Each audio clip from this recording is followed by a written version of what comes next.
Hari Om.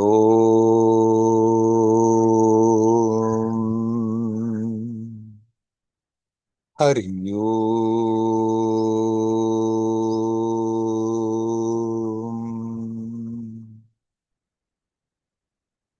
Hari Om.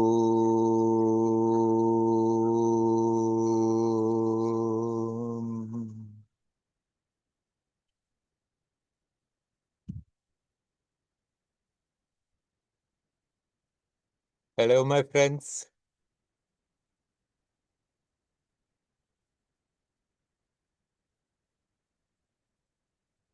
What we are experiencing, what we are identifying with, is not necessarily what really is there.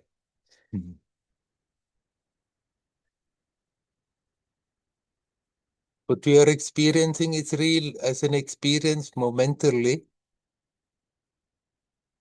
and we identify with it. We are appearing in a human form, identify with that form instead of being aware this is just a vehicle through which we connect on this level.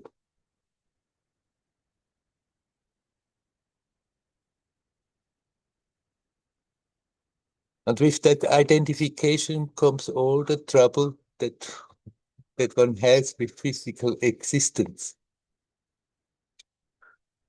The appearance.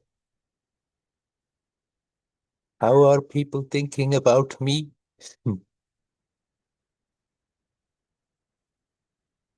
We identify so totally that we completely forget that actually, we are prior to that. The body is not a part. The appearance is not a part. It's an expression of what we are. But we are not limited to that physical form. Science tries to tell us that consciousness comes with the evolution, is a sort of a byproduct of evolution according to how the brain develops. After that is consciousness, but consciousness is prior to that. It's simply in order to be capable of manifesting consciousness more intelligently, a brain is needed on this level. But then we are not simply identifying with the brain, but with the appearance.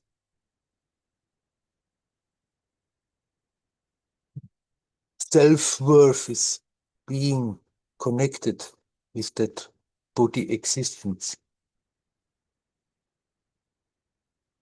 Most of the people are afraid of getting older. Why? Because society has put a ban on it as if it was something bad, as if it was something wrong, as if it was something to be ashamed of to get older. What nonsense. Instead of developing the necessary respect for the experience, the wisdom older people have, it's rather being brushed away as if it was something wrong. And so everybody wants to appear young in order to be accepted.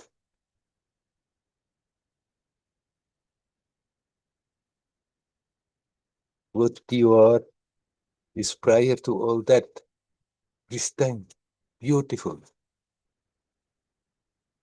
You are all divine beings. We just have forgotten. And there are forces who desperately try to make us forget even more, and disconnect even more with our divine nature. But we can act against it. We need not be pulled into the usual current.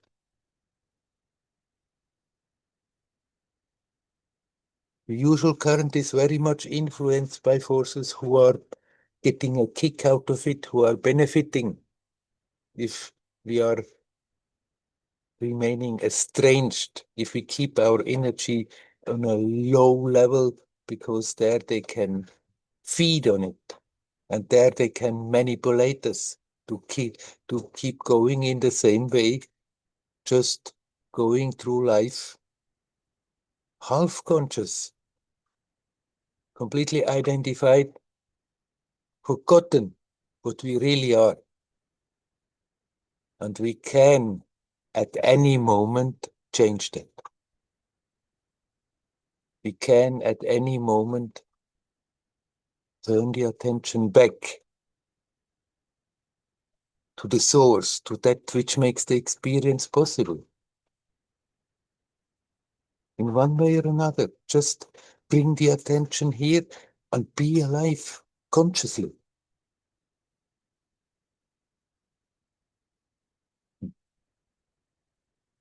Something is crawling on the roof, I think. That's what's inside.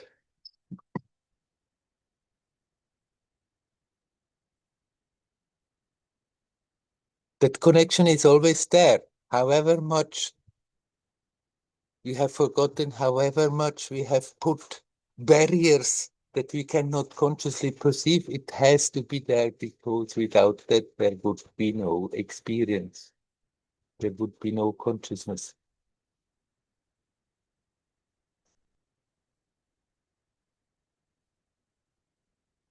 Somehow or other, we can learn to remind ourselves. Yes, come back. Don't get lost into the usual worries of day-to-day life. We can let them come, deal with them, and let them go. But we don't have to limit our experience, our thinking, our feeling, our acting, our wanting, our creativity. We don't have to limit it to that general current where humanity is functioning, unfortunately. Every moment we have the possibility to step out of it, bring the attention back to one's own self, what we really are, not to that person, not to that body.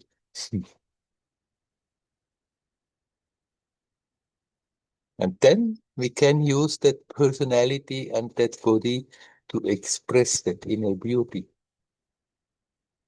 without getting worried about it all the time.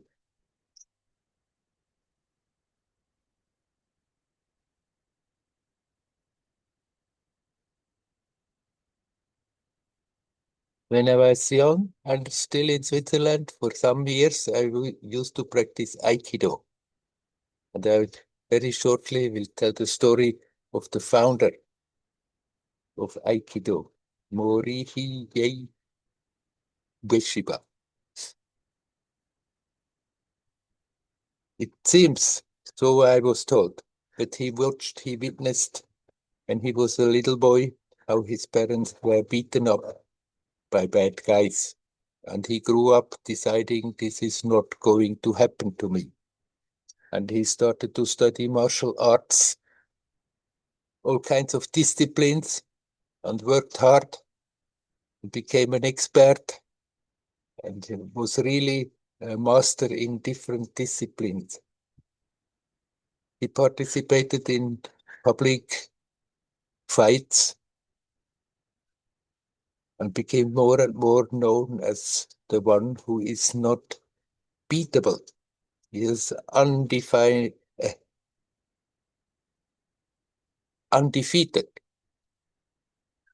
But there he started to understand, this is now, I'm a young guy and I have worked hard. My body is healthy, my muscles are strong. Sometime or other, there are younger people that are stronger. And then what's the point in being so identified with that, of being so obsessed, being the greatest, being the strongest? And he stopped all that and went up into the mountains, still practicing his martial arts by himself, but questioning what is the source of that power? And eventually he started to see that everything is flowing energy. Learn to deal with that energy directly, not being dependent on the strength of his muscles, but simply tune into that energy.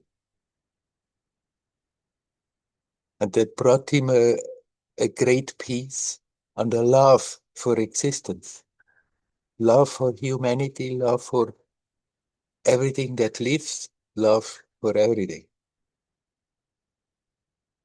And then he wondered, how can I somehow transmit what I'm experiencing to other people? And from what he knew best, the martial arts, he created Aikido not as an art to fight, but as an art to learn more about oneself, to become aware. It doesn't matter whether we are physically strong or not strong, to become aware that we are not limited by the appearance of the body. We don't have to take that so serious. It's an instrument, and there is the energy. One can directly tap into it. He didn't start to fight again, public fights. He was not more interested, but then people started to come to him and he started to train them, trying to transmit that even in those movements of a martial art, you can do that in order to find harmony. Harmony with yourself, harmony with the partner, harmony with the people around, harmony with the whole world. And anyone can practice this art. It doesn't matter whether one is strong or young or not.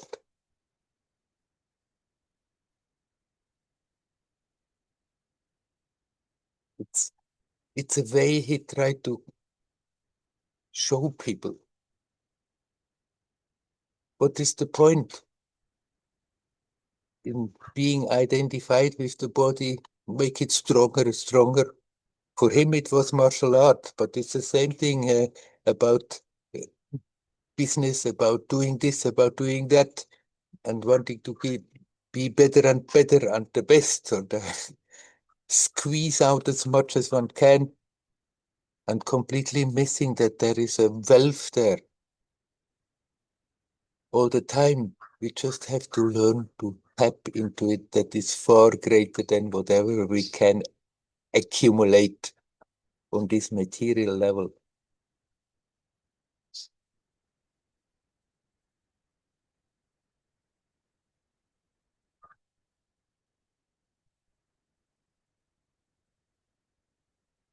It has been very inspiring for me and helpful later also in my sadhana to have gone through that training of learning with the movement of the body to connect.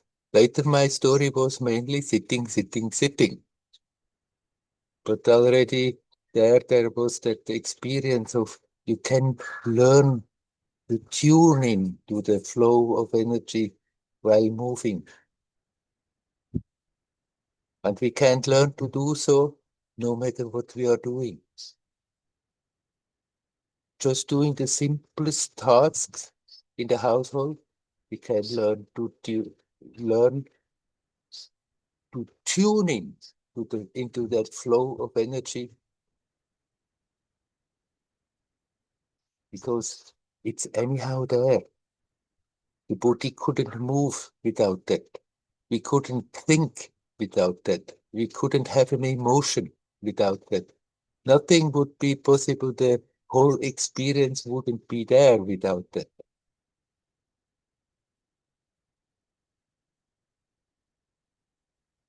Energy is one of the avenues with which we can come back to that pure base. The more one learns to feel the energy and tune into that energy, the more when the attention simply sinks back to the pure energy, to the pure consciousness, to the pure love, They come together. It doesn't matter how we are approaching. If we really sincerely go deeper, the other two aspects also come along by themselves. Consciousness, energy, love. He was an inspiring teacher, Veshiva, even in his very old age, and he wasn't looking like a young man. He looked like an old man according to his age, but there was that inner beauty flowing out of him.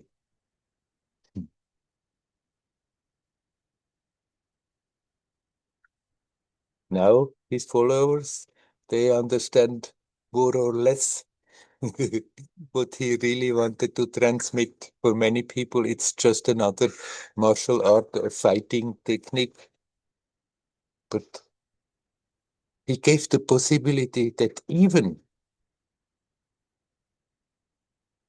in the movement of a fight, you can turn it in a dance, in something harmonious, in something beautiful that helps you to let your attention sink back into the source of energy, into the source of consciousness and love.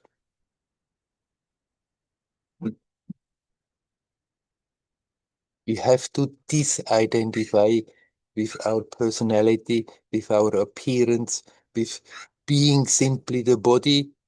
The body is not apart from ourselves, but it's just a little expression. It's a possibility through that we can connect on this level, but we should not limit our attention to that body.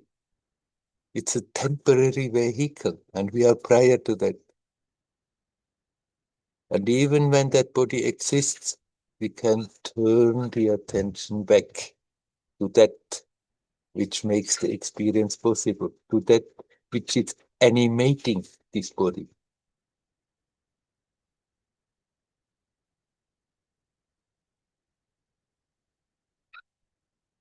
And now since long time, there have been forces who really wanted to prevent people to connect with their divine nature. There have always been alert and strong souls who were capable to do so in spite of that.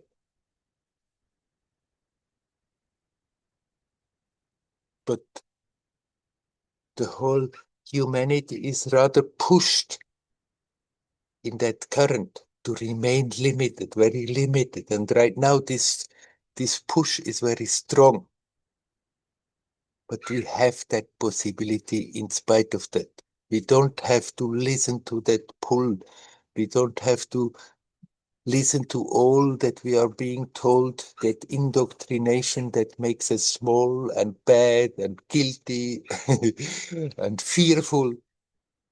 We can turn the attention back to that and become aware there is no danger for what we are. Nothing can hurt it. There is no need of holding on to fears and worries. There is no need of being always troubled and struggle and being restless, trying to somehow deal with the circumstances. We can learn to let go, be peaceful in what we are. And from that peacefulness, from that perspective of peacefulness, it becomes also much easier to deal with the day-to-day circumstances. They are often not nice, but still we can deal with them without getting overwhelmed by them, without getting a victim of them, without identifying that with that little role that we are playing, but remind ourselves this, we have come for this. This is a temporary experience we have come into in order to learn, in order to grow, in order to outgrow that identification, those worries, that basket full of worries that most of the people always carrying along, and go about it playfully. getting richer for the experience with every moment.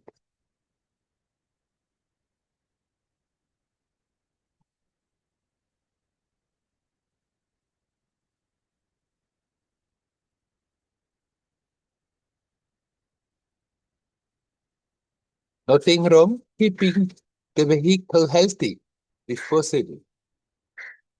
But there is no need of being terrified that something could happen. Nothing wrong with getting older. So what? There was something special about childhood. There was something special about adolescence. There was something special about being 20 or 30 or 40 years old. But there is also something special about being older. It's a momentary story. What we are is not influenced by that, is ever pure. Has come here to experience that, and so it's nothing wrong to experience all the aspects. Being younger, being middle-aged, being older. So what? If we are not identifying, it's not a problem. If we are identified and listen to the general current that is being drummed into the people by the society, by the system, then it's terrifying to get older, as if it was something bad, as if it was something wrong.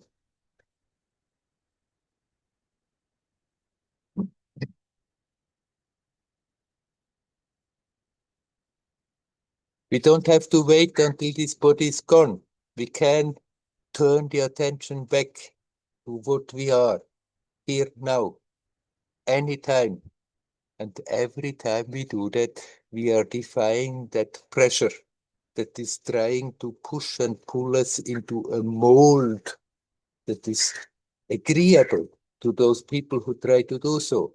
But we are not victims of that if we don't want to be. Here now we can connect, and that very connecting is already the step out of that victim mode, that victim role, that identification with one little figure. All we have to do to remind ourselves, come home, come back to that which you are.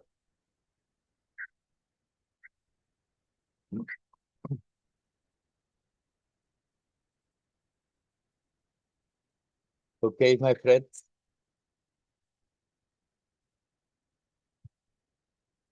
let's go of the subject.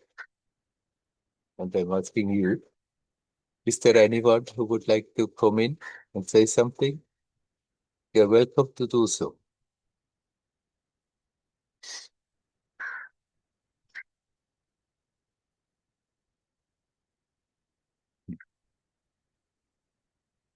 Hello, Andreas. Hello. Um,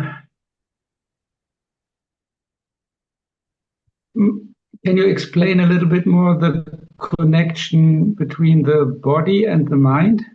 I mean, you know that I'm kind of scientific oriented, and I've read some books about neurology and physiology, and so I think or believe that like my brain is making up a map of my body, and all the things I know of my body is through my senses.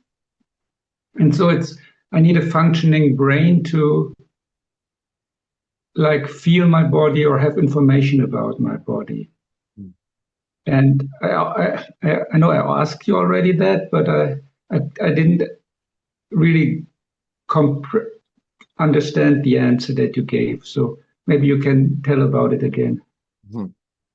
I mean, I'm not disagreeing with the fact that we need a functioning brain in order that the body can function properly. Now, it's just a scientific general view is that basically the brain is the product of evolution, and then as a byproduct, there is that increasing intelligence as the brain is getting bigger and more sophisticated, and that I don't believe. That consciousness is first. And then within that consciousness, there is that projection, that appearance. Your intelligence is not dependent of the brain because you are prior to the brain and you are totally intelligent. But whether this intelligence is then, it's possible to express it and to manifest it on this level, then the vehicle has to be okay to do so. So the brain should be in order. If there is a brain damage, then it doesn't quite function. That doesn't mean that being is losing the inner, the intelligence, the creativity, the inner beauty. Is simply that consciousness manifest may not more have proper contact with it. And the more the vehicle is damaged, the more the expression will be limited. Now, the connection of the body and the mind you mentioned, they are very much connected. There is a body, but at the same time, we know also when we are scientifically oriented, we know that the body is not matter, solid matter, as we feel it is. It's all empty. An atom is having the nucleus and then the electrons swirling around, and for long times it was believed at least the nucleus is solid matter, but then as they analyzed it more, it also was clear it's particles, and they are sometimes they are in and out of observable existence, and the rest of the solid matter disappeared. So even for a scientist, it's clear that the body is not matter. We experience it as matter with the sense perceptions, with the vehicle that we have on this level, but basically it's just energy. And mind is the flow of thoughts build on the energy. So they have very much an interconnection. When the body is not well, the tendency is that the mind is also not well. When the mind is not well, the tendency is that the body is also not well. If one is very much detached from the body, then the mind can be perfectly well, even if the body is not well. The more you are self-conscious, the less you are a victim of that. But it functions also positively. When there is an attack on the physical level to the health, and one learns not to turn around and confirm, oh, I'm sick, I'm not well, I'm bad, I'm finished. If one doesn't do that, but learns to connect with that creativity, with its own source, and let that flow out, sometimes it's amazing how bodies can recover simply when the mind is tuned in harmony with one's own self and not simply turning around the me, and the body experience. So that the two are going very much together. Consciousness is prior to that, but mind is simply consciousness in action. In Buddhism, I think there are a lot of sentences that when the Buddha says, "This body is not yours," like to disidentify. And I'm not sure if I understand this or you're saying correctly, because I have for me, I think very much dualistically like that. I think more that I'm like my mind, and that the body is something that is apart from that. So like two things, and you say they are both very much together. and the body is kind part of me. I still don't understand. Yeah, I'm still very much caught in this dualistic thinking.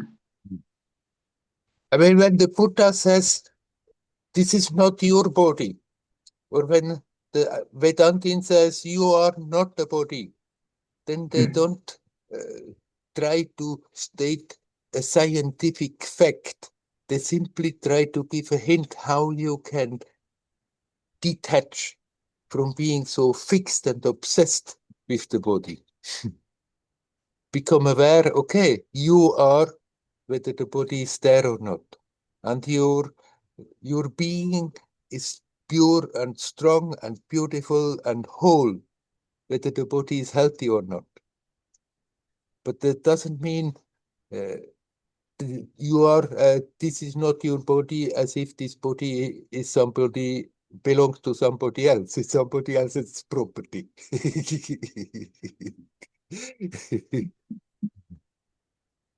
The body is an expression, temporary. And if the connection is good with the source, that which makes the experience possible, then that body becomes a beautiful expression through which so much beneficial energy can flow. And the more one is consciously disconnected from that source, the less this expression is manifesting its divine origin. But it cannot be apart from the self, because without the self, without that source of life, this body would not exist.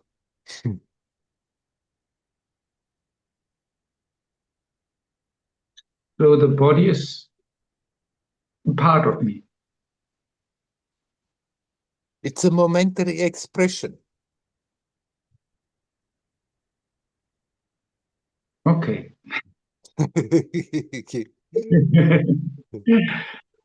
And it can be used in meditation to come to this present moment. Sure, definitely, because it's not disconnected from the experience. If you consciously breathe, that's now. If you consciously feel the body sensations, that's happening now. It's not something that you think about that has happened, something that you expect that may happen. It's connecting you with the flow of life now. And there is absolutely nothing wrong using the body as a vehicle, as an instrument to catch the attention and bring it to that which makes the experience possible. What is And this wrong is is getting obsessed with the body and thinking I'm only this body, and then being full of fear what could happen to this body, and full of anguish that the fact that every year you get a year older and slowly maybe the prowess, physical prowess may reduce. Then it becomes a problem. But if we are accepting, okay, this is a temporary expression, we can use the fact that the consciousness is very much, has been trained to be very much busy on this level, on this physical level. We can use that fact that the consciousness is there in the body easily, and use that to bring the attention to the present, to consciously breathe, to consciously feel the body sensation, to consciously move, and then not get stuck on that level. But if we bring the attention to the present using the body somehow, then all we need is to relax and the attention sinks deeper beyond the body.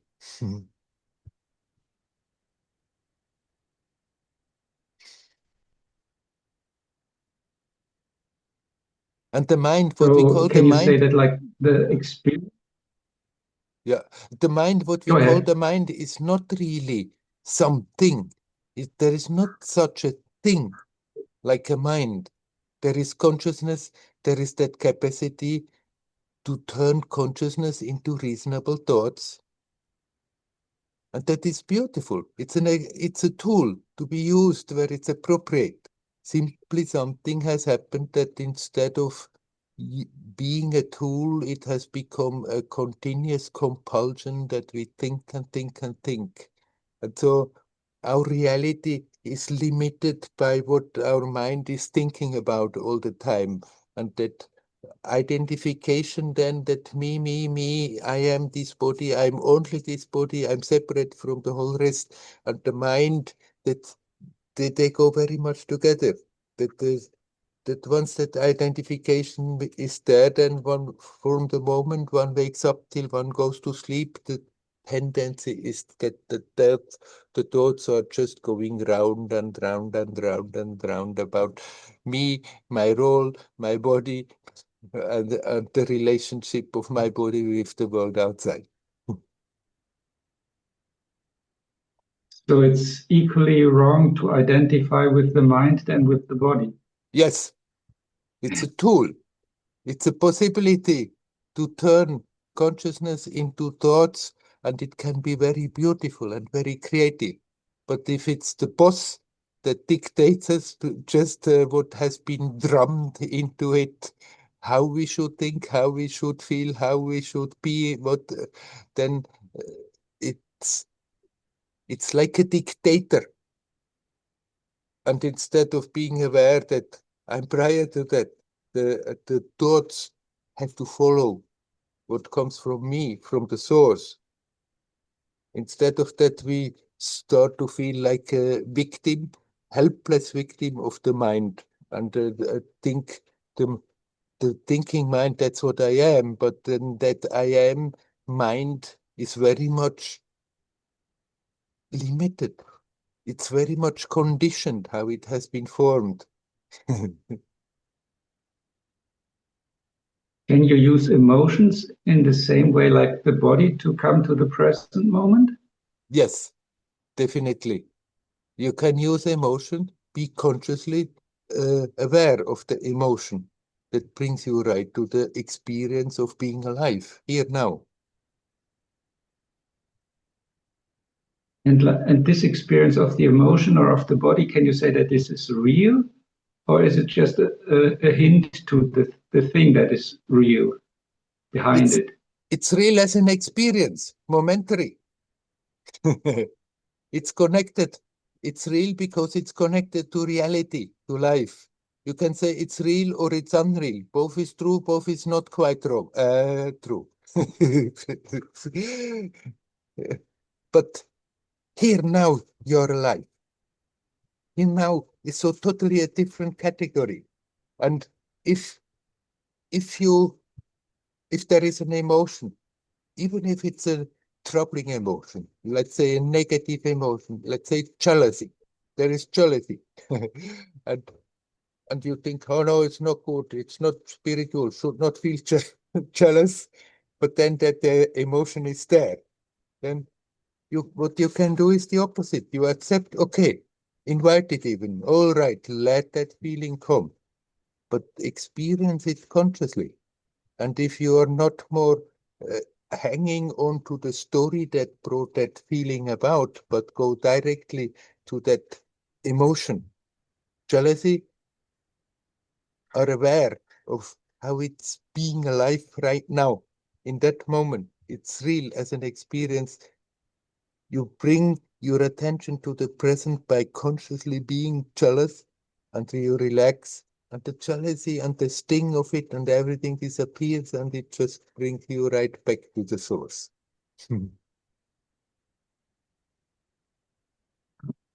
How do you experience emotion completely? Like if I try to turn my attention to it, then it usually disappears. Right, they have the tendency to do so. Then let them go and don't run after them.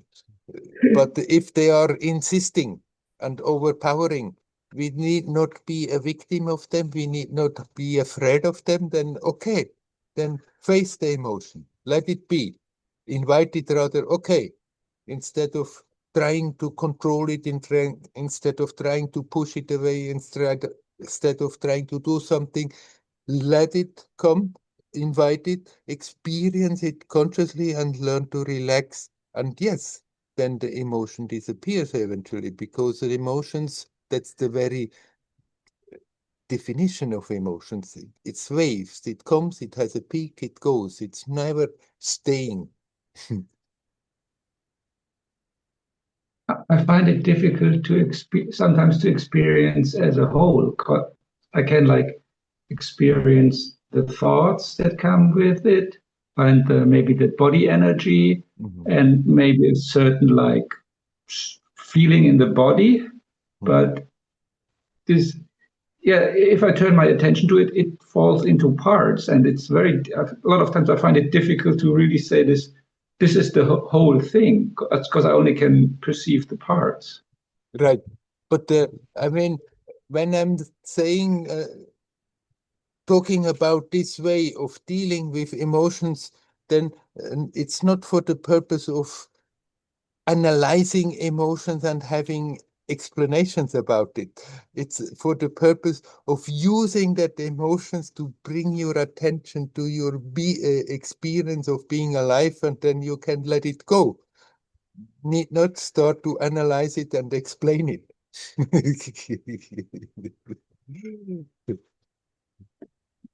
Okay. Okay. Shall we leave it at that? Yes, that's. Yes. Okay. Hari Om. Thank you. How are Hari you? Om. Hari Om.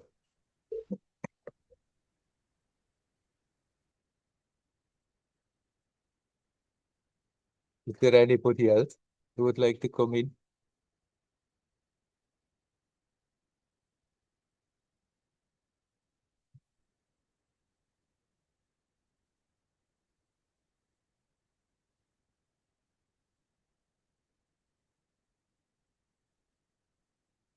What I just said to Andreas, this is true with everything that I'm talking about.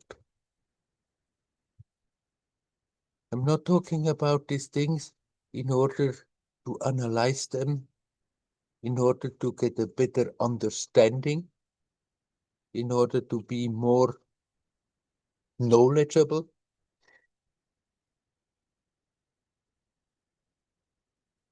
We can understand a lot of things that are helpful. We can understand certain mechanisms in our mind, in our psyche. It's very helpful to understand them, that we can learn to detach from them easier.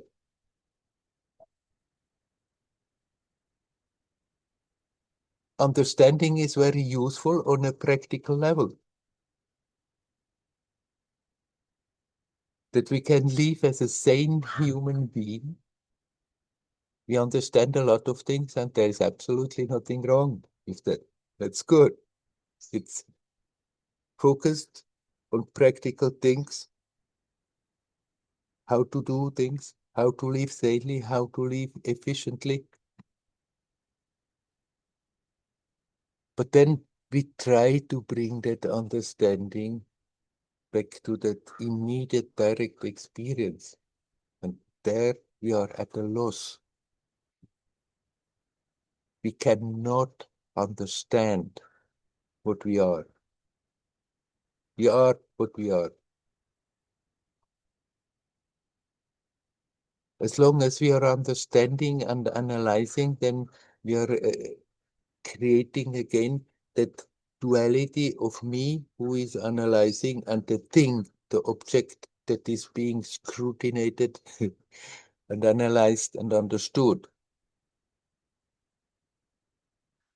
And when I'm talking about that we can use our instruments, the body, the mind, to bring the attention back to the source, the understanding that we can do so is helpful.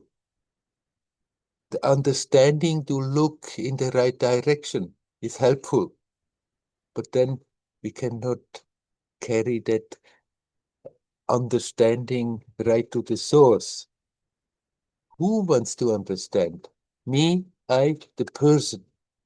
Me, the identification, hoping that I'm on top of the situation by understanding. that gives us the feeling of being in control, of being powerful, understanding it, understanding every detail. But it's an illusion. We can understand on manifested, on a manifested level, a lot of things. And somebody, an expert, an expert about the subject who understands a lot of the connections, he is very strong in that field because of that understanding. But then we have that tendency that we want to bring that being on top of it to the immediate experience, but that immediate experience is prior to the intellect. It's prior to understanding how could we come without punny intellect back to that source that makes it possible. And so when I'm talking about using our vehicles, then we use them because the attention is caught on that level. So it's easy to become aware physically. It's easy, relatively easy to become aware mentally, to be aware what kind of thoughts are there. Because the attention is already always busy on that level. And if we bring then the attention on that level to the immediate direct experience, we are touching reality here now, the timelessness of the now. And then we can let go of that fixation of the external expression of the external is even not the right word, of the expression, and bring it back to the source, to that which makes the experience possible. This is not for understanding. The understanding that this is possible is good. That understanding is necessary. That understanding is very useful. If that we can direct the attention, but then understanding has to give up. And you just are. You are what you are. You know, not by analysis, not by understanding, you know by being. You are what you are. And then and thoughts may be used to bring the attention back to that awareness that makes thought possible. Emotions can be used to bring the attention back to that awareness that makes it possible. The body sensations can be used to bring the attention back to that energy that makes it possible. That awareness of being connected, that pure love can be used to bring the attention back to that all-encompassing love, to that which makes the experience possible. Where the attention is busy, we can catch it. We need not think it is only possible intellectually, philosophically, analyzing. I'm this, I'm not that, I'm that, I'm not, I'm not this, and going on to analyzing and analyzing. It's an approach. Knowing, if we know that we are not going to get an intellectual answer to our quest, but the intellect is used to remove the obstacles, and then there is just being, then it is a perfectly valid approach. It is a totally valid approach to just learn to be aware of one's feelings, of one's body sensations, to consciously breathe. It brings you to the present moment. It is a totally valid way to go about it, to be more and more aware of that divine presence, no matter what is happening. Not more feeling apart as a poor little sinner apart from God, but tuning into that divinity, no matter what is happening. It brings you to the present. It connects you with that source, and that source cannot be understood, analyzed, or explained or expressed in any words. You are that. You cannot say you don't know it because you know it best. That sense of presence that you are touching when you say I.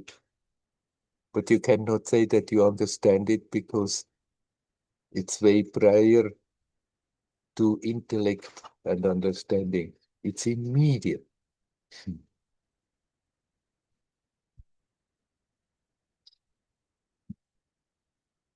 There I have been bubbling again by myself. Is there anyone else who would like to come in and say something? You're welcome.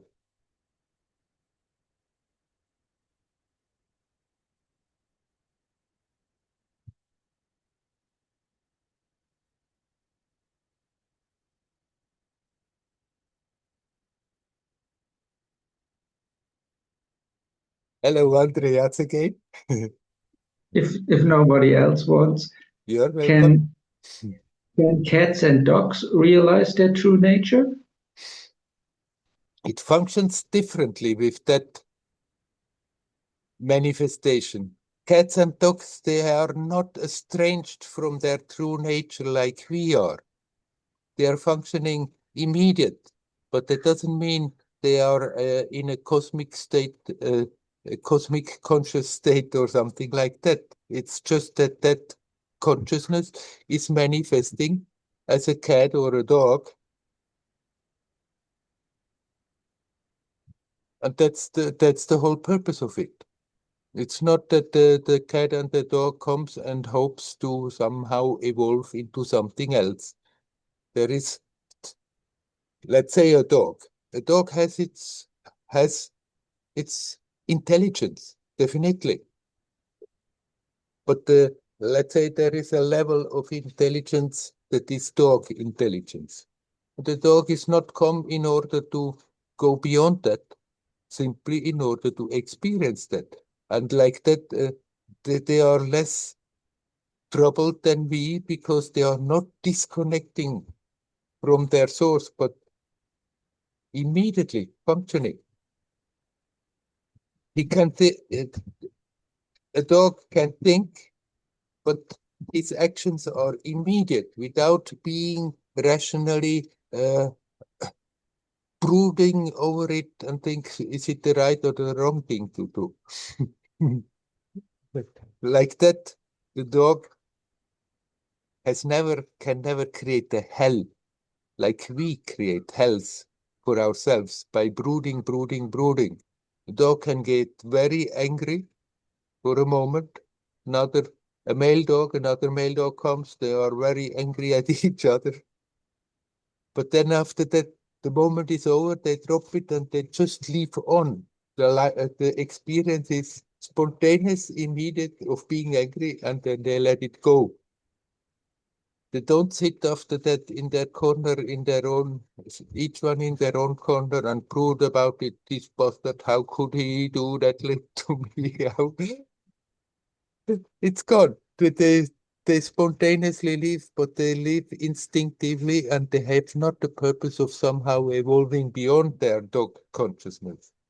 Whereas in our human consciousness, there is something extra. The consciousness is reflective.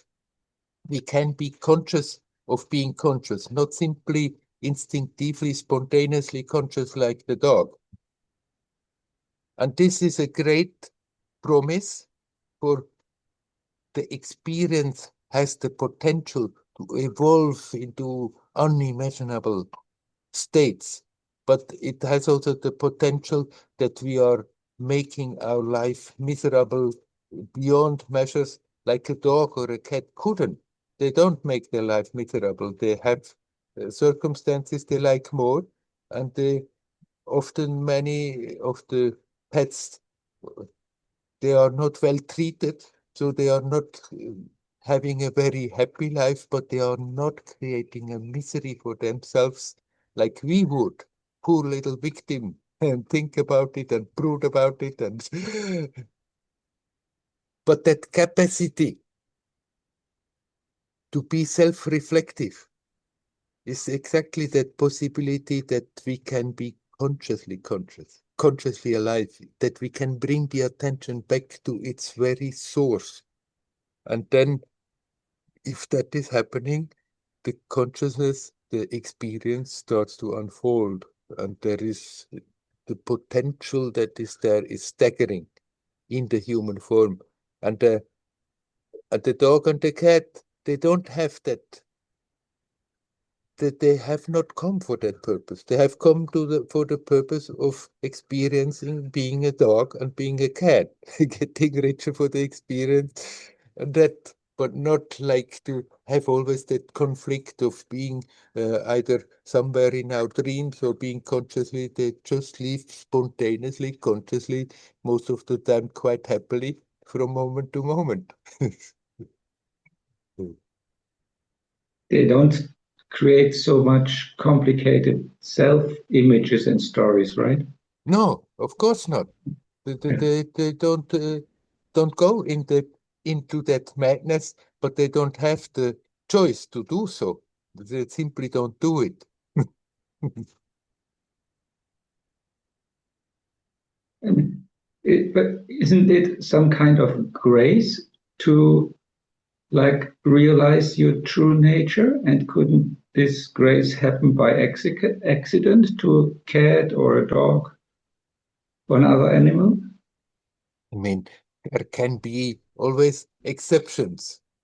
And you certainly, having been here, you know about the stories around Ramana Maharshi, that he gave liberation to a cow and to a dog and to a crow. Yeah. Yes. But that doesn't mean that during the lifetime of that dog, Ramana somehow initiated that animal, and after that, the dog would sit in samadhi in the corner of the meditation hall. It simply means that there was such a strong connection between that individual and Ramana when they were manifest as that animal, that Ramana somehow says when they were on their way out of their animal form, he helped them to get liberated. I frankly, I don't know exactly what he did, what he means, but it's not that he somehow was making a cow self-aware while she was a cow. But when that consciousness was leaving that body, he somehow guided that consciousness right back to its source. Hmm. It didn't mean that the dog after that was an enlightened dog uh, during his lifetime, but he was very much connected with Ramana, and he says he helped that consciousness to come back to its source. Now, there are stories that rishis temporarily sometimes take up an animal form, and that's an entirely different thing. If a siddha is doing such a thing, then it's he uses his own magic and may appear as a dog, but it's not really a dog. So, so our ability to become self-aware or self-reflective is like a double-edged sword. Definitely.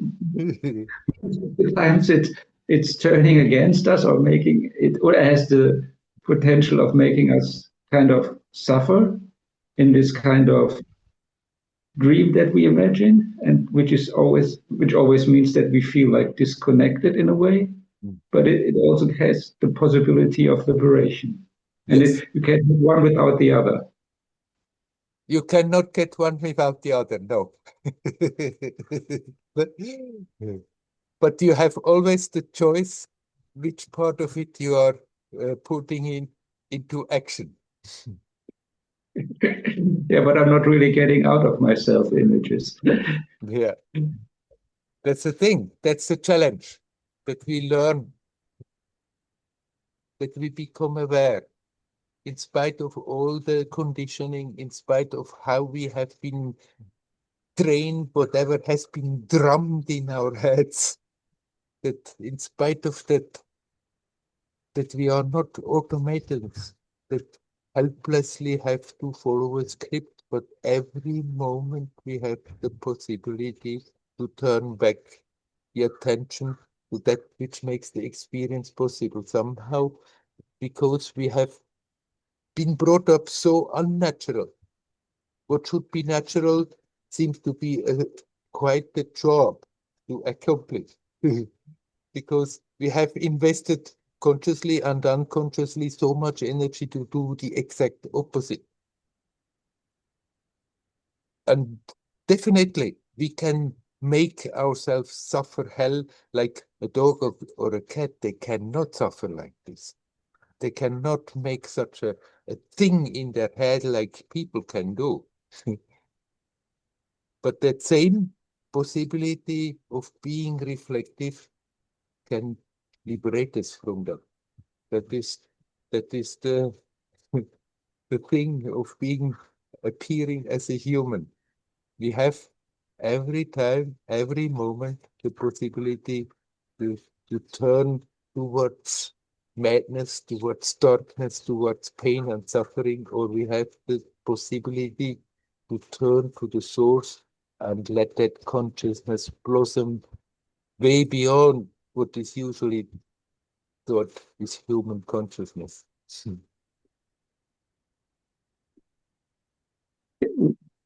Can you do like dog and cat meditation? Because sometimes I think when I see like a dog, especially in India, lying there and taking a nap or relaxing, yeah, they seem to be perfectly in the moment or very relaxed and not.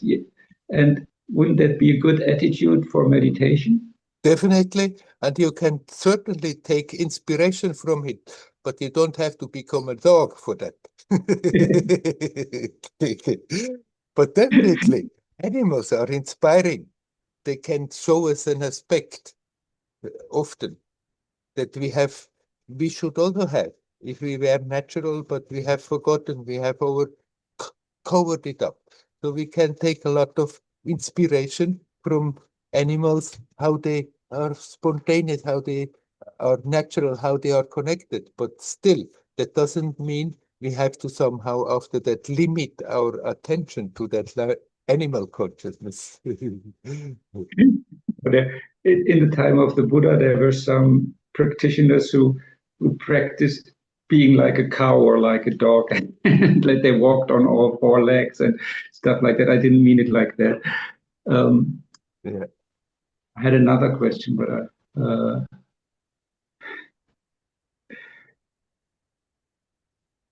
yeah, instinct, like, I mean, have we become estranged from our own instincts? Yes, like the cat and the dog, they and the other animals, they live by instinct. They don't think first, should I do this, should I do that, but they simply do by instinct. And we have instincts that also should guide us like that, but then we have covered them up very much with the development of the intellect and thinking all the time and having ideas and opinions about everything. Then we don't let that instinctive reflex come up, but we can open up to that again, and then still we have the choice: do we follow that instinct or not?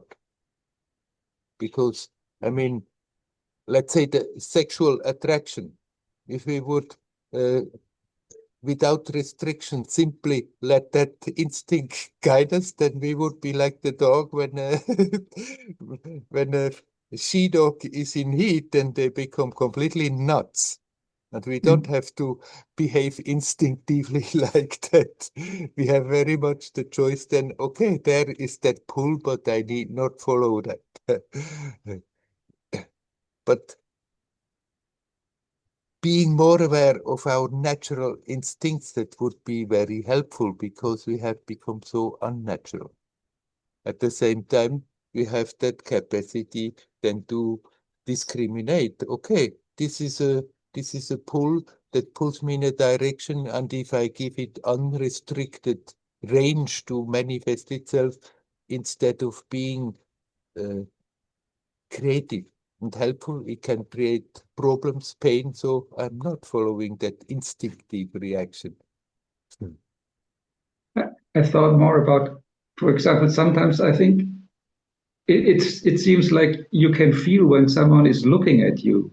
Yes. Like, yeah, I never can, yeah, sometimes I just turn around and see that this person has been looking at me, and it could have been like that. I could have felt that. Is this Sure. something like that? Yes, sure. Yeah. Sure. And I think a lot of times people can feel it too when you look at them. Hmm. I mean, you could scientifically you can explain it that you can watch something from the side of your eyes, but it's sometimes even from the back. Yeah, that they like turn around or so. And Hmm. Yes. this is scientifically not very well explainable. Not yet. Not yet, but it will be.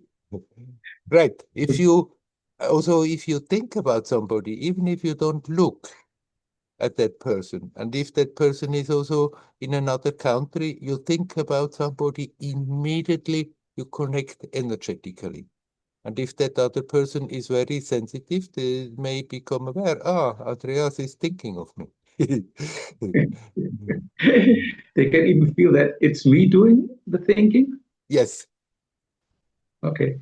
because the energy has then a special signature. Yeah. Yeah. But I guess you can do that a little bit. So isn't it like very tiring when all the people like are thinking of you? One can detach from it, and then that doesn't trouble you. Yeah. Yeah, I thought maybe like it. Now it's 10:15. Everybody, I have to go to Werner Satsang, and you get all these like messages. This is somewhat like that. But there is that those instincts that you mentioned now, that instinctively you feel somebody is watching you like from behind or so. But then it's also called, because the same name is usually used for different things. It's also called that instinct, how to proceed now in your actions. It's not really the same kind of instinct, but basically deep down we have all that knowledge from moment to moment what is the right thing to do, whether we should go right or left, because we are in connection with all there is. We are in harmony with the whole manifestation. We are that which is prior to manifestation, but we somehow have lost that touch. And so we have to learn again. And that's what usually then is being called intuition, but sometimes they call it also instinct. That instinctively you do things, but that you use your intuition is not some fancy thing that is out there that we have to somehow learn to develop. It's something that is there in everybody naturally, because we are in touch with that all oneness. And from there, basically from step to step, we know how to behave and what to do. And we naturally are not destructive, because how could we be destructive if we are one? How could we create unnecessarily pain if we are one? But we have learned not to listen to that, and so we can train ourselves to be more and more open to that deep down gut intuition that guides everybody if you're opening up to it from step to step. Yeah, I think intuition is already a subject of science in a way. There are some experiments where they have like the people are playing a card game, and from some parts they win, and from some parts they lose, and they figure that out intuitively way long before they can like give it with their intellect a name. Yeah, they know much earlier that this is the bad set of cards and this is the good one. But I thought more about like instincts, like the cats and the dogs. They do stuff that like the goose fly to the south Yes, in uh, um, in autumn, and I mean this is yeah that I don't think they think about it. It's just some instinct they do. right, right. We might have I mean, when you talked about Aikido, maybe a good Aikido master has an instinct when he gets attacked from the back or something that Yes, somehow he is yeah, yes. feeling this. Mm. Okay.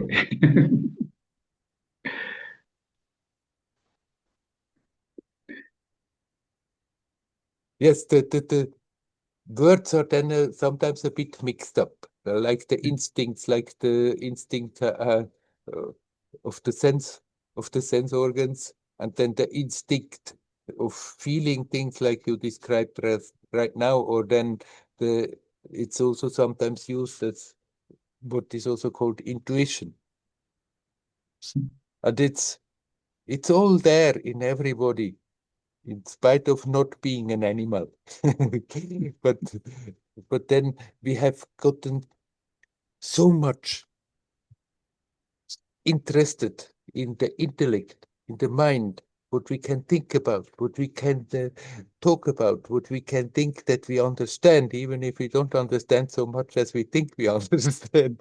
The attention is so fixed on that that we lost that immediate connection to those instincts, to those abilities the animals have. But we have on top of that possibility of thinking logically, step by step, putting one thought after another in a creative way. And that helps us that we are not simply instinctively alive, instinctively conscious, but we can be conscious of being conscious, conscious of being alive. And in that that's something very magical, that we bring the attention back to that sense of being alive, then we need not do anything more, but just stay with that, dive into that, get rooted in that, and then in this human form, the experience, the consciousness is can start to unfold into there is no limit to it. It's staggering. So that's a great chance manifesting in a human form. Unfortunately, we can do the opposite and create hell with it. This turning of the attention to the source is, there's no way to describe it how to do it, right? We can describe the techniques that we can use in order to accomplish it, but the very fact of the attention sinking back, you cannot really describe. You can describe, okay, become aware of the breathing, learn to relax, and then it happens. It's not that you are doing it. You can just set up the stage by uh, observing your body sensation, relaxing, breathing, relaxing, discriminating. I'm not this, I'm not that. Who am I? Opening the heart to the divinity, and the attention flows back. It's more that you set up the stage and then it's happening. Hmm. But it's there's a part like where you let go of like the meditation object, like the breath, and Hmm. open up, for example, right? Hmm. Yes, that at a certain moment you may not need the help, the tool,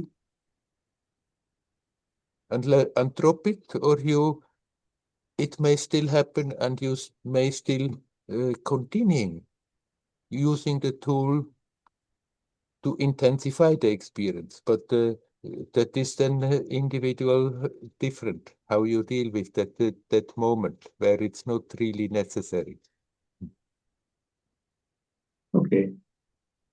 Okay. Okay. Let's see if somebody else by now would like to come in. There is Nava. Hello, Nava.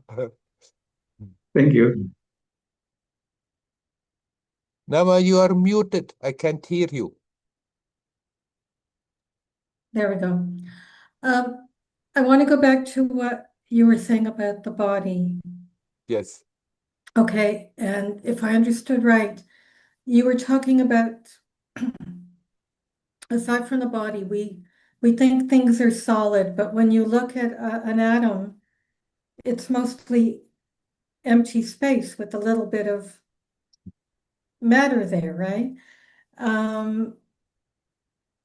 So when it comes to the body,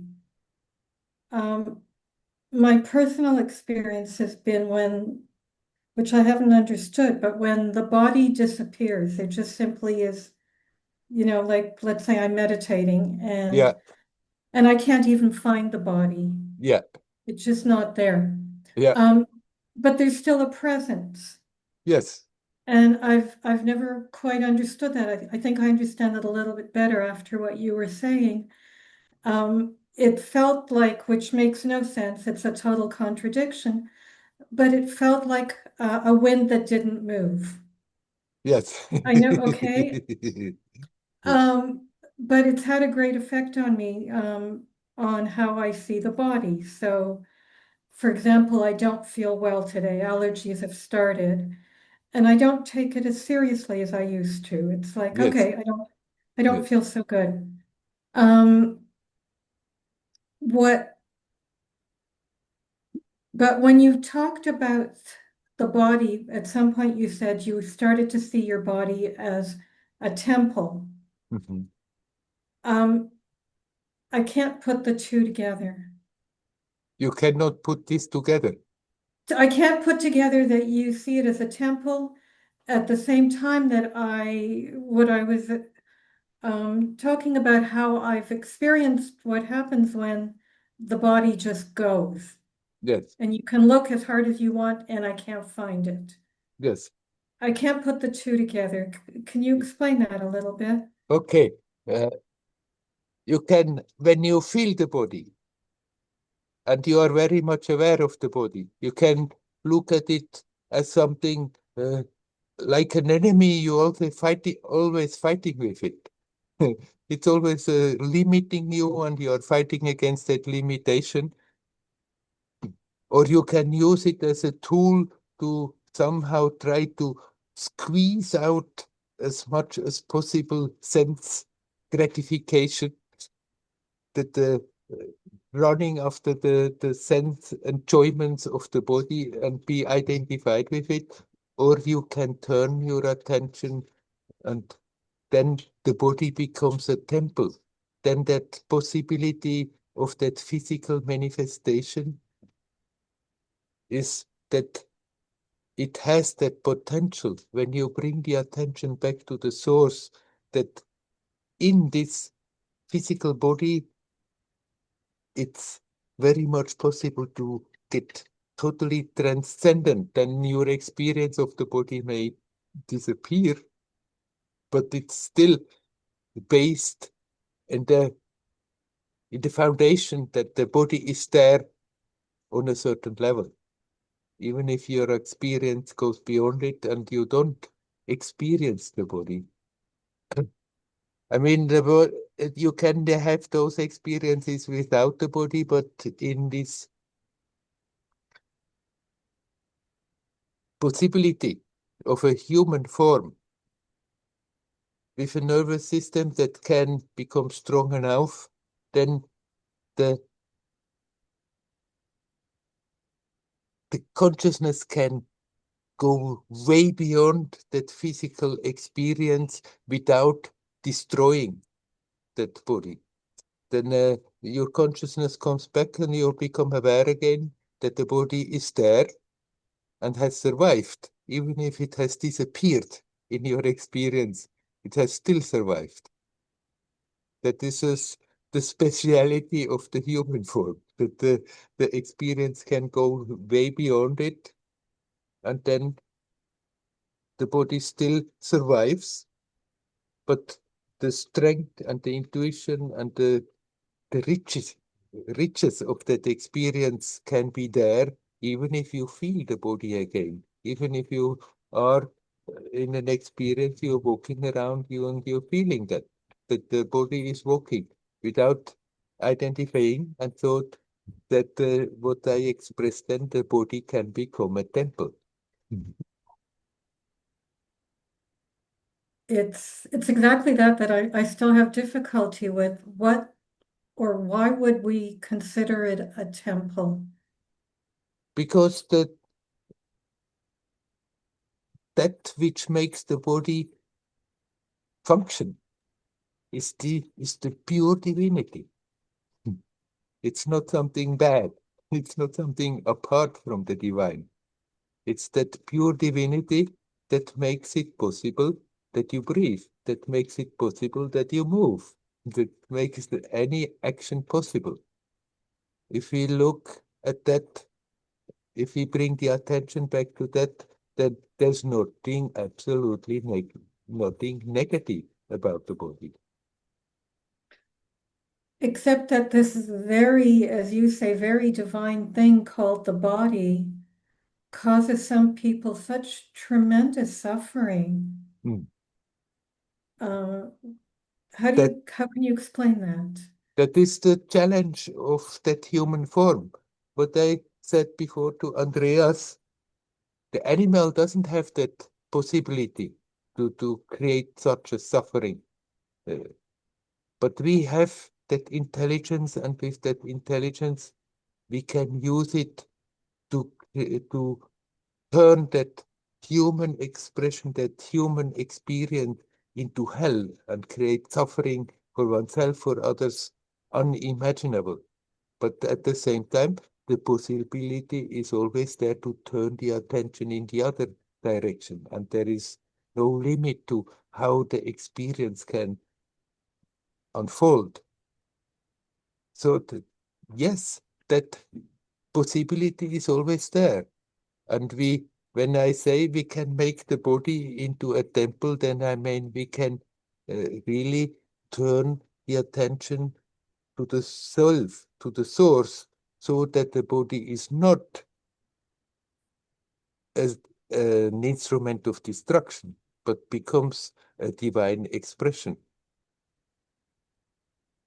Uh, Something that's still not clear, but can it be a divine expression when it's causing terrible suffering? Uh, just an example. Years ago, I had a teacher. Yeah. He died several years ago, and he was in excruciating pain that went on and on. Mhm. And because, anyways, he was able to, as he would tell us, live well in spite of that. Mhm. Okay. I'm sure because of all of his years of practice. But how could he see the body that was causing him so much suffering, so much pain, as something divine, as a temple? Mm. Yeah, he may have had a lot of pains, but are you sure that he suffered? In fact, no, he did not. You're absolutely right. Right. You're right, he did not, and he would say that. Yes. But I still wonder how he could relate to the body that was causing so much pain as something divine. That he somehow did not resist the circumstances and accepted that somehow he has chosen to come in a situation and go through such a pain in order to gain that much more in that physical e- existence, because it's harnessing. If somebody has pain like this and is capable, in spite of that, to connect with the essence, and even if the pain is there, does not suffer, that is like it's harnessing loads and loads of something very precious that stay with that being even after the body goes. And so he may accept, okay, I came for a heavy load. Mhm. I came with the most of the time beings come with the knowledge of somewhat what's going to happen and come in spite of that. After that, we forget it when we are here and go through the whole thing. But a being may also decide, okay, I go for it, and even if the experience will be very unpleasant, I go for it because I'm getting a great deal of something very precious out of it that after that is still there when the body disappears. That helps. That helps. Just one more question about that, though. Does that mean you have to assume that when the body dies, we continue? Which I actually do believe, but I want to know if you have to be thinking like that in order to see this as a challenge that will continue, well, or that will help you after. It depends what you mean with we. That personality that has been formed while growing up, that is one time, and it's finished when the body is finished. But you are not that person. You are that divine essence, but you are not simply that impersonal divine essence. You are also a being, a divine being. And yes, that divine being you are not even now really incarnated. You just project an aspect of yourself into this time space that plays a bit crazy for a few years, grows up and grows a personality which is a reflection of what you are. And that personality is finished when the black van comes, and then that person is gone. But you are not gone, and you are during the whole action of being alive, of manifesting as a human, you that being that is prior to time and space, that is not incarnated, is getting richer for that experience, and that wealth is there. Also, then it's simply there. Then at the same time, that body disappears, that personality disappears, the consciousness is withdrawn into its source, but that wealth of what has been experienced is there. Nothing is for nothing. What we are going through is not in vain. And so we can also bear easier people who suffer. They are not suffering in vain. It doesn't mean it's okay to make people suffer, but Mhm. but still, it's it's not that they are suffering in vain. It harnesses something very precious that remains with that being that is projected into this time space. It's a very painful, slow way of going about if people really suffer, are in that mental anguish of suffering. It's not the same thing like your teacher who had pains but did not suffer. That was a very intense exercise, you can say. But the people usually are not in that alertness state, and they suffer because of the circumstances. But even that suffering is not in vain. It's harnessing something very precious that will, and eventually somewhere that same being will consciously reap the fruit of it.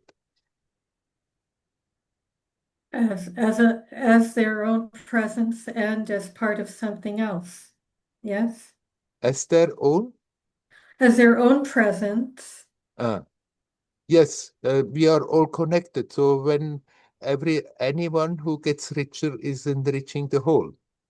But then Mhm. there is, in that oneness, there are so many identities that are all one, all connected, and yet unique. The two are Okay. not contradictions. They are simultaneously true. Yes. Thank you. You're Thank you. welcome. Hario. Hari Om. Okay.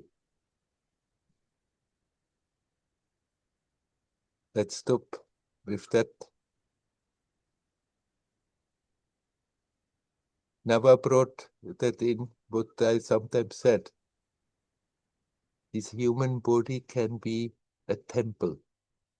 It is a powerful temple if we let it be, if we are not turning it bad, in the bad direction.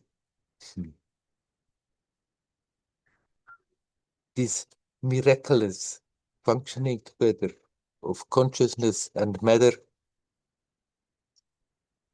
this miraculous nervous system and brain that is capable of transmitting such subtle sensations and is capable of standing intense experiences intact is something very unique.